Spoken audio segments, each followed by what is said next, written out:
Hello बच्चों, कैसे हो? स्वागत है आप लोगों का एक और वीडियो में। तो आज करने वाले हैं हम अपनी एक्सरसाइज 2.2 का क्वेश्चन नंबर 4।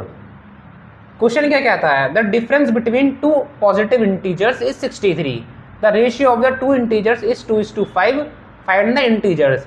द डिफरेंस का मतलब होता है माइनस। ठीक है, कुछ चीज़ आप हमेशा याद रखो। जो आपका डिफरेंस होता है उसका मतलब होता है माइनस, और आपका प्रोडक्ट का मतलब होता है मल्टीप्लाई। तो डिफरेंस का मतलब नेगेटिव होता है। तो difference between two positive integers हर नंबर एक इंटीजर होता है। ठीक है, 5, 6, 7, 8, -4, -10 सब। बात करेंगे पॉजिटिव इंटीजर की, यानी कि वो नंबर पॉजिटिव होना चाहिए। ठीक है, पॉजिटिव इंटीजर है वो, प्लस यानी प्लस होना चाहिए, +5, +10, +100, +1000। ठीक है, इस 63। तो पहले पार्ट देखते हैं इसका। तो एक पॉजिटिव इंटीजर को मान लेता हूं मैं x, ठीक है, और एक को मान लेंगे हम y।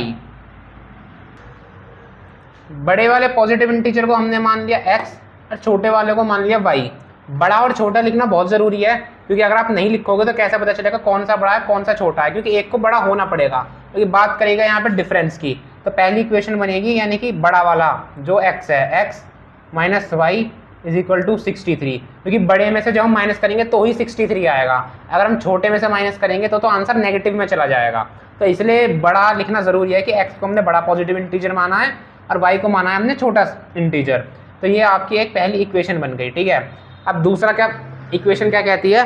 The ratio of the two integers is 2:5। Ratio आप समझते ही हो, 2:5 रेशियो है, यानी कि 2/5 ये उनका रेशियो है। उनकी जो एक्चुअल नंबर्स हैं उनकी लोएस्ट फॉर्म ये आई है करके। ठीक है, तो 2:5 उनका रेशियो है। किसका रेशियो है? x और y का। तो x और y का रेशियो कैसे होएगा? x और y का जब हम रेशियो लिखेंगे तो हम उसे x/y ऐसे करके, तो रेशियो है। तो रेशियो के लिए सेकंड इक्वेशन इस प्रकार बनेगी कि y/x = 2:5।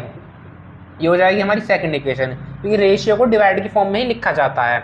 अब एक चीज़ यहाँ पे ध्यान देने वाली है, 2/5 इसका रेशियो है, यानी ये इक्वल टू होगा y/x। इसे गलती से भी x/y मत लिख देना। ऐसा क्यों है मैं बताता हूँ। हमने x को लेट करा है पॉजिटिव इंटीजर, ठीक है, बड़ा वाला। तो 2:5, 2 छोटा है 5 बड़ा है, तो 5 बड़ा है इसलिए 5 के सामने बड़ा वाला पॉजिटिव इंटीजर ही आएगा। अगर आप उल्टा करके लिख दोगे ना, x को ऊपर y को नीचे, तो आंसर तो आपका ठीक आ जाएगा, लेकिन आंसर का साइन गलत होएगा। अगर मान लो आंसर इसका है 7, तो आपका आंसर आएगा -7। बट -7 इसका आंसर नहीं हो सकता, क्योंकि ये जो दो नंबर हमने लेट करे हैं ये पॉजिटिव इंटीजर हैं, ये नेगेटिव इंटीजर नहीं है। और उस कंडीशन को भी ये सेटिस्फाई नहीं करेगा। जब आप माइनस करके लिख दोगे ना, और फिर आप इस इक्वेशन में लिख के ट्राई करोगे, आपने मान लो x की वैल्यू निकाल ली, y की वैल्यू निकाल ली, दोनों आपकी माइनस में आ गई, और फिर आप उसे यहाँ रख के जब वेरीफाई करोगे तो इक्वेशन भी वेरीफाई नहीं होगी। यहाँ इन दोनों को माइनस करके जो आंसर आएगा वो इसके इक्वल होगा ही नहीं, क्योंकि यहाँ आप गलत ले लोगे चीज़ को। तो इसलिए x नीचे लेना ज़रूरी है, y ऊपर लेना ज़रूरी है। क्योंकि मान लो 2/5 किसी न किसी चीज़ को डिवाइड कर करके इसकी लोएस्ट फॉर्म है। एक काम करते हैं, मैं फॉर एग्जाम्पल 2/5 में मैं ऊपर भी 5 से मल्टीप्लाई कर देता हूँ, नीचे भी 5 से मल्टीप्लाई कर देता हूँ। तो 5 2 = 10 और 5 5 = 25। ठीक है, अब इसकी लोएस्ट फॉर्म निकालो। 5 2 = 10, 5 5 = 25। तो वही आ गई आपका 2/5, तो 10/25। तो यानी 25 बड़ा था, ये छोटा था, तभी इसकी लोएस्ट फॉर्म ऐसी आई।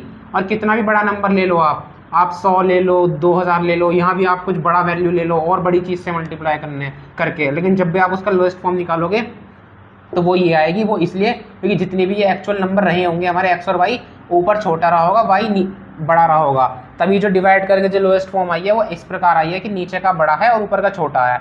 इसलिए बड़े वाले को हमें बड़े के सामने लेना पड़ेगा। अब फर्दर सॉल्व करते हैं इसको। अब एक इक्वेशन बना लेते हैं।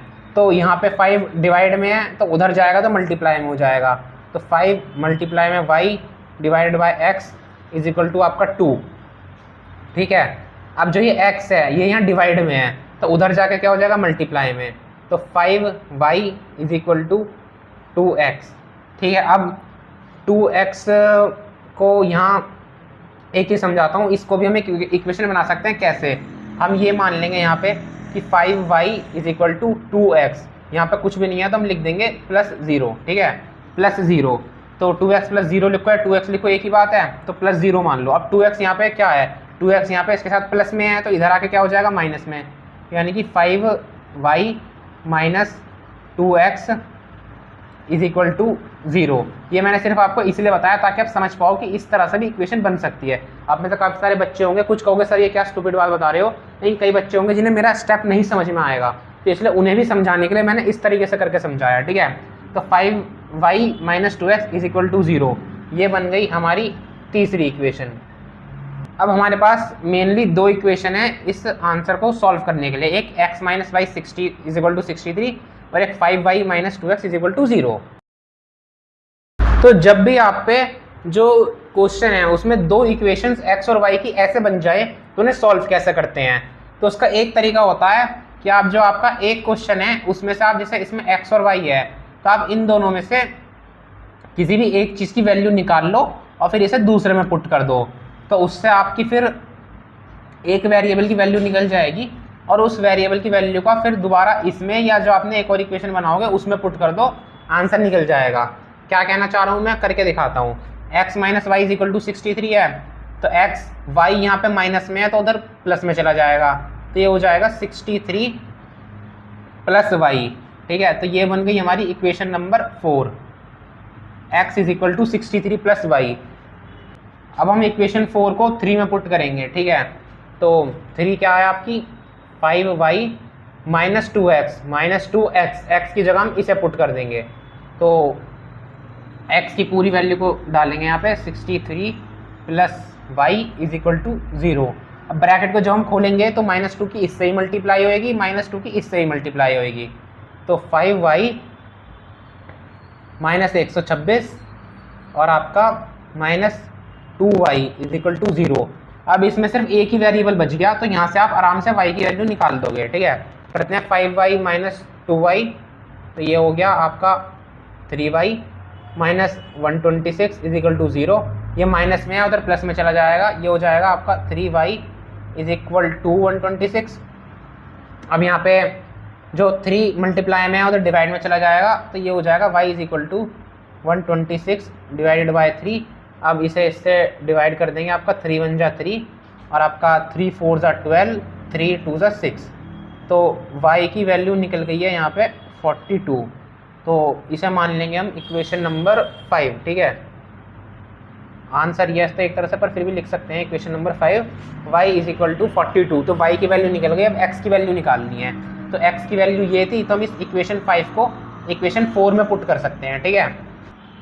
अब इस इक्वेशन 5 को हम इक्वेशन 4 में पुट करेंगे, तो y इज इक्वल टू 42, तो यहाँ हम y की वैल्यू 42 लिख सकते हैं, तो x is equal to 63 plus y, यानी कि 63 प्लस y की वैल्यू 42 है, तो 63 प्लस 42 हो जाएगा, तो x की वैल्यू आ जाएगी 105। इसे मान लेते हैं हम इक्वेशन नंबर 6। वैसे नहीं भी मानोगे तब भी कोई दिक्कत नहीं है, थोड़ा सिस्टमेटिक सा लगे इसलिए मैंने लिख दिया।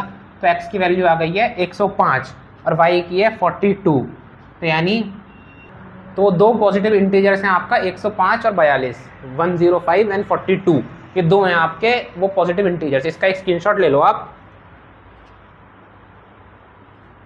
और ये वेरीफाई भी कर सकते हो आप। मेन कंडीशन हमें क्वेश्चन में क्या दी गई थी कि उन दोनों का डिफरेंस 63 है, करके देख लो।